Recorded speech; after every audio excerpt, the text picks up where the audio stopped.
आज हम चर्चा कर रहे हैं भारतीय संस्कृति की विशेषताओं के विषय में। तो भारतीय संस्कृति जो है वह कोई एक निश्चित सांचे में ढली हुई संस्कृति नहीं है।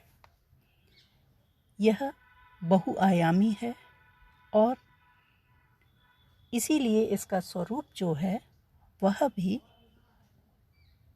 अनेक रूपों में देखा जा सकता है और वही स्वरूप इसकी अपनी विशेषताएं हैं। जैसे कि हम पहले ही कह चुके हैं कि भारतीय संस्कृति में अनेक तत्वों का योगदान है। इसके बाह्य और आभ्यंतर दो पहलू हैं और इसका निर्माण किसी निश्चित अवधि में हुआ हो ऐसा नहीं है। भारतीय संस्कृति का मूल स्वरूप अनेक जातियों के संस्कारों का सम्मिश्रण कहा जा सकता है और उन जातियों की जो अनेक विशेषताएं हैं उनका भारतीय संस्कृति में समावेश पाया जाता है, जिनके आधार पर हम कुछ विशिष्टताओं की ओर इंगित कर सकते हैं। सबसे पहले हम विचार करें उसकी प्राचीनता के ऊपर। तो भारतीय संस्कृति विश्व की प्राचीनतम संस्कृतियों में गिनी जाती है और आज भी वह अपना अस्तित्व बनाए हुए है।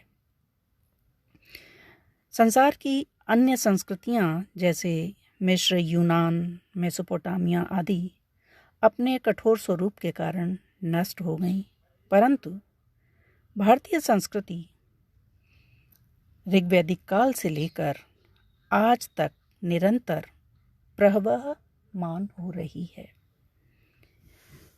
कुछ परिवर्तन इसमें दिखाई देते हैं किंतु उसका मूल स्वरूप नहीं बदला है।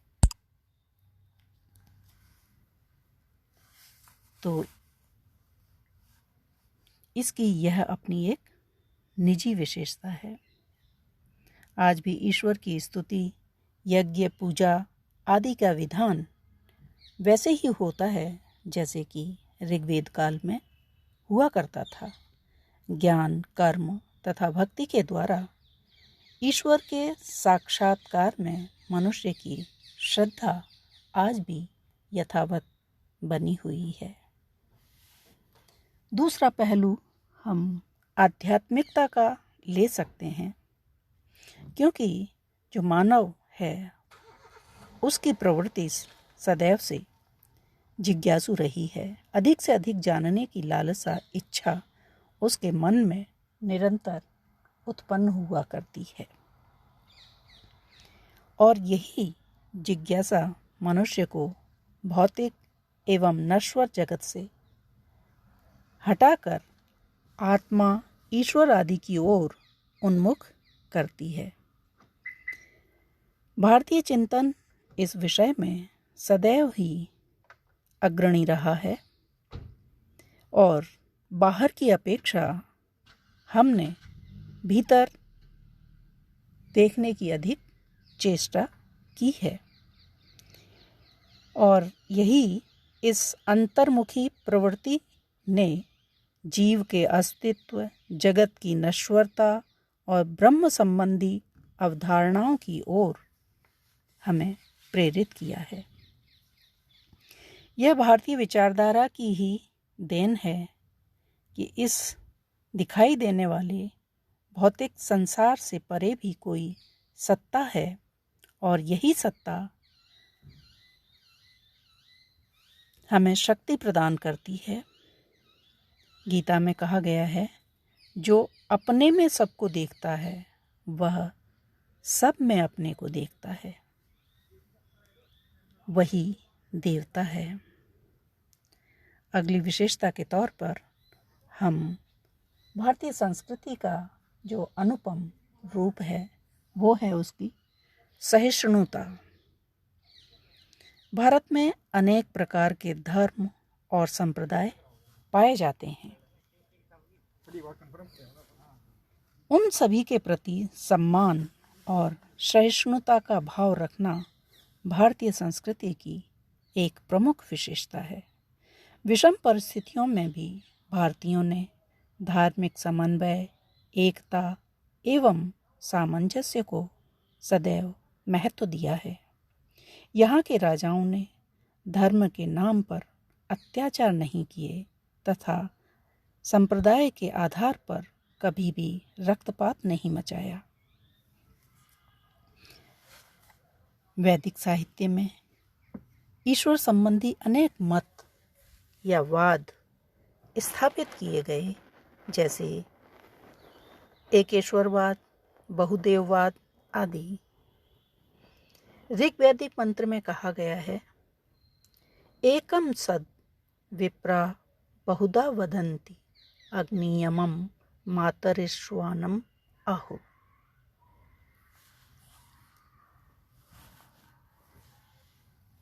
अगला एक प्रमुख बिंदु है यज्ञवाद। भारतीय संस्कृति में यज्ञों को अत्यंत महत्व प्रदान किया गया है। यज्ञो वै श्रेष्ठतमम कर्मः। इस आधार पर यह प्रतीत होता है कि यज्ञ को सर्वश्रेष्ठ कर्म कहा जाता रहा है और मानव जीवन ही नहीं अपितु समस्त प्राणियों का अस्तित्व प्रकृति पर निर्भर है। अतः प्रकृति से प्राप्त संसाधनों के प्रतिदान के रूप में यज्ञ किए जाने का विधान यहाँ देखा जाता है। यज्ञ के दो रूप हैं, सूक्ष्म तथा भौतिक यज्ञ।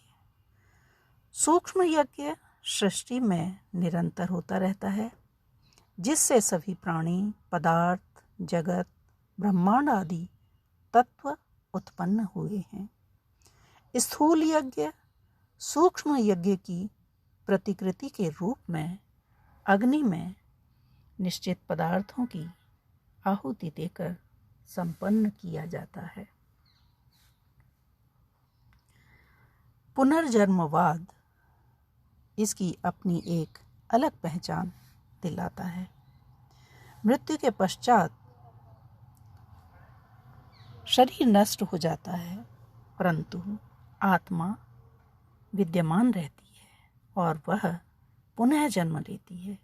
यह धारणा भारतीय संस्कृति में देखने को हमें मिलती है। भारतीय आर्यों का विश्वास रहा है कि आत्मा अजर अमर है और वह अपने कर्मों के फलस्वरूप ही अलग अलग योनियों में जन्म लेती है। मनुष्य का शरीर आत्मा को लाखों योनियों में भ्रमण करने के पश्चात मिलता है। गीता में कहा गया है कि जिस प्रकार मनुष्य पुराने वस्त्र उतारकर नए वस्त्र धारण करता है, वैसे ही आत्मा वृद्ध शरीरों को छोड़कर पुनः नए शरीरों में प्रवेश करती है। यो जायते म्रियते वा कदाचित भूत्वा अभविता वा न भूयः। गीता में कृष्ण ने कहा है, जिसका जन्म हुआ है उसकी मृत्यु निश्चित है और जिसकी मृत्यु हुई है उसका जन्म निश्चित है। तो इस विषय में हमें अधिक चिंतित नहीं होना चाहिए, नहीं सोचना चाहिए। कर्मवाद। भारतीय संस्कृति कर्म पर आधारित है। कर्म की प्रधानता यहाँ पर सिद्ध की गई है। भाग्य के साथ साथ कर्म को अत्यंत महत्व प्रदान किया गया है और वैदिक आर्य बहुत ही अधिक कठोर परिश्रमी थे। कृषि और पशुपालन उनकी जीविका के मुख्य आधार थे। निरंतर कर्म करते रहना उनका लक्ष्य रहा था, जैसा कि शतपथ ब्राह्मण में कहा गया है।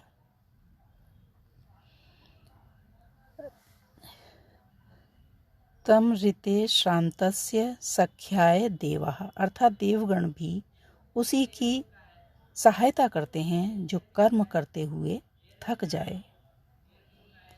मनुष्य को निरंतर काम करते रहना चाहिए और जब तक वो थक न जाए तब तक उससे विमुख नहीं होना चाहिए। सूर्य भी तो दिन भर चलता है, थकता नहीं है, रुकता नहीं है। चरन वै मधु विन्दन्ति चरन स्वादुम उदुम्बरम सूर्यस्य पश्य श्रेमाणम यो न संश्रयते चरन चरैवेति।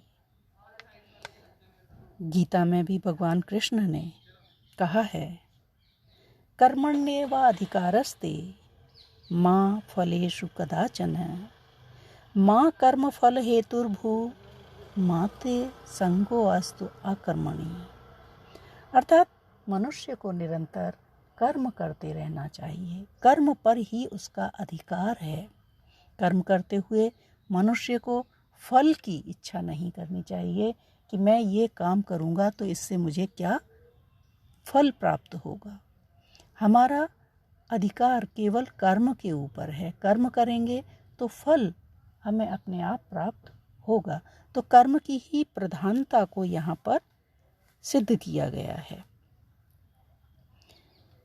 और जैसा कि भर्तृहरि ने कर्म को नमस्कार करते हुए कहा है कि जिसने ब्रह्मा को चाक देकर सृष्टि निर्माण में संलग्न कर दिया, जिसके द्वारा विष्णु 10 अवतार रूपी संकट में डाल दिए गए और जिसके द्वारा रुद्र कपाल हाथ में धारण करके भिक्षाटन में चले गए और सूर्य नित्य आकाश में जिसके द्वारा चलता है, उस कर्म को नमस्कार है। ब्रह्मा येन कुलालवत् नियमितो ब्रह्मांड भांडोदरे विष्णुर्येन दशावतार गहने क्षिप्तो महासंकटे रुद्रो येन कपालपाणिपुटके भिक्षाटनं सेवते सूर्यो भ्राम्यति नित्यमेव गगन तस्मै नमः कर्मणे। दूसरा एक विशेषता हम कहना चाहेंगे अहिंसा। अहिंसा पर इसमें बहुत अधिक जोर दिया हुआ दिखाई देता है और इसीलिए कहा है कि अहिंसा परमो धर्म है। सबसे परम धर्म अहिंसा है और भारतीय संस्कृति ने ही संपूर्ण संसार को अहिंसा का उपदेश दिया है। मन वचन कर्म किसी भी रूप में प्राणी की हिंसा न करना ही अहिंसा है। मनुष्य की आध्यात्मिक प्रवृत्ति ने संपूर्ण संसार को शांति का संदेश दिया है। आत्मा का ज्ञान प्राप्त करके मनुष्य ने सद्भाव, मैत्री, करुणा आदि सद्गुणों को उचित स्थान दिया है। वैदिक साहित्य में यज्ञ का एक अन्य नाम अध्वर भी है, जिसका अर्थ है हिंसा रहित कार्य। वैदिक यज्ञ हिंसा रहित हुआ करते थे और उनमें लाक्षणिक रूप में ही यत्र तत्र हिंसार्थक वाक्यों का प्रयोग हुआ है, परंतु कालांतर में स्थूल अर्थ ग्रहण करके पाश्चात्यों ने कर्मकांडों को हिंसामय बना दिया, जबकि वेद बारंबार उद्घोष करते हैं वैदिकी हिंसा हिंसा न भवति। वर्ण आश्रम के ऊपर हम विचार करना चाहेंगे। उसके विषय में यही कहना चाहेंगे कि वर्ण आश्रम भारतीय संस्कृति की एक विशिष्ट पहचान है। इस व्यवस्था के द्वारा सामाजिक ढांचे को व्यवस्थित रूप प्रदान किया गया है। वर्ण शब्द वृंग वर्णे धातु से बना है और जिसका अर्थ है जिसे चुना जाए वह वर्ण। वैदिक काल में वर्ण व्यवस्था कर्म के आधार पर थी। कर्म भेद के अनुसार वर्ण निर्धारित होने लगे। पुरुष सूक्त में परमेश्वर के विभिन्न अंगों से ब्राह्मण, क्षत्रिय, वैश्य और शूद्र वर्णों की उत्पत्ति बताई गई है। जैसा कि कहा गया है, चातुर्वर्ण्यम मया श्रेष्ठम गुण कर्म विभागशः। वर्ण व्यवस्था की भांति ही आश्रम व्यवस्था का भी यहाँ पर प्रतिपादन किया गया है और यह एक वैज्ञानिक व्यवस्था है। मनुष्य का जीवन 100 वर्षों का माना जाता है और उसको 25-25 वर्षों के 4 भागों में विभक्त करके 4 आश्रमों की स्थापना दिखाई देती है। इसका उद्देश्य मनुष्य के जीवन को व्यवस्थित स्वरूप प्रदान करना है और प्रत्येक आश्रम मनुष्य को की अवस्था के अनुरूप किए जाने वाले कर्तव्यों का विधायक काल माना जाता है। संस्कार इसमें पाया जाने वाला एक अलग ही ऐसा तत्व है जो संपूर्ण मानव जीवन को परिष्कृत, परिमार्जित करता है और भारतीय संस्कृति में इनका बहुत अधिक महत्वपूर्ण स्थान है।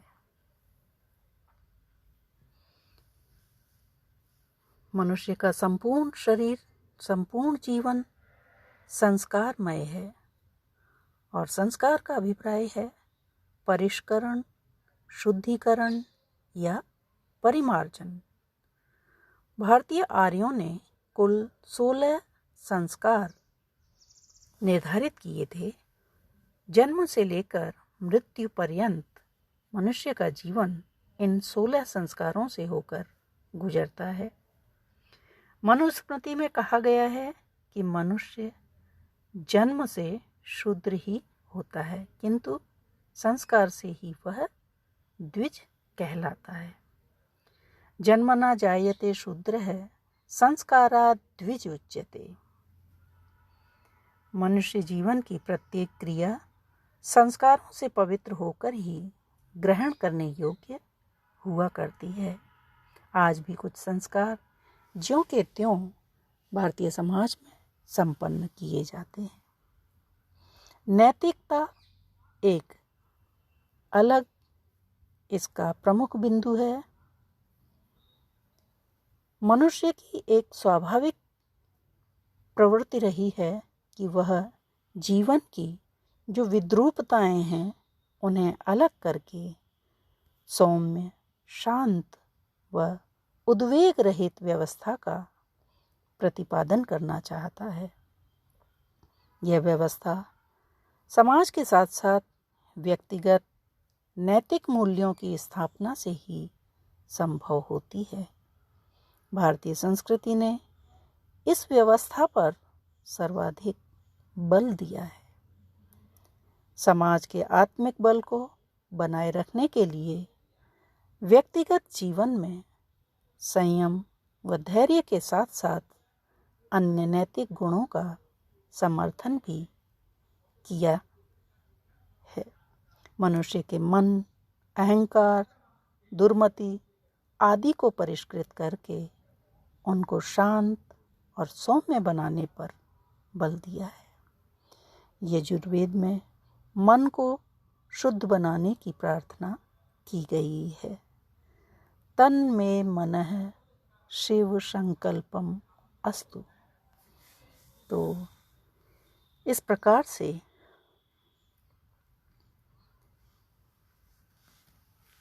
यहाँ पर समाज के दायित्व को भी सम्यकतया निर्देशित किया गया है और उसके व्यवहार पक्ष को व्यवस्थित स्वरूप प्रदान किया गया है। मातृदेवो भव, पितृदेवो भव, आचार्य देवो भव, अतिथि देवो भव का उद्घोष क्या कहीं अन्य संस्कृतियों में देखने को मिलता है? इनके अतिरिक्त पंच महायज्ञ, दार्शनिक तथ्य, विश्व बंधुत्व आदि अनेक विशेषताओं से यह संस्कृति ओतप्रोत है और संपूर्ण संसार को आज भी दैदीप्यमान कर रही है। भौतिक समृद्धि से विकसित होने पर भी अन्य राष्ट्र नैतिक आदर्शों तथा परलोक संबंधी शंकाओं, आत्मज्ञान के संदर्भों के समाधान के लिए भारतीय संस्कृति की ओर ही देखते हैं और आशान्वित होते हैं कि निश्चित रूप से हमारे मन की जो इस विषयक जिज्ञासाएं हैं उनका प्रत्युत्तर कहीं अगर हमें मिलेगा तो वह भारतीय संस्कृति में ही देखा जा सकता है। तो इस प्रकार से अनेक विशेषताओं को अपने कलेवर में समेटे हुए यह जगत है विश्ववारा संस्कृति है, इसमें कोई शक नहीं, और यह निरंतर संपूर्ण संसार का कल्याण करने की भावना से भरी हुई संस्कृति हम कह सकते हैं।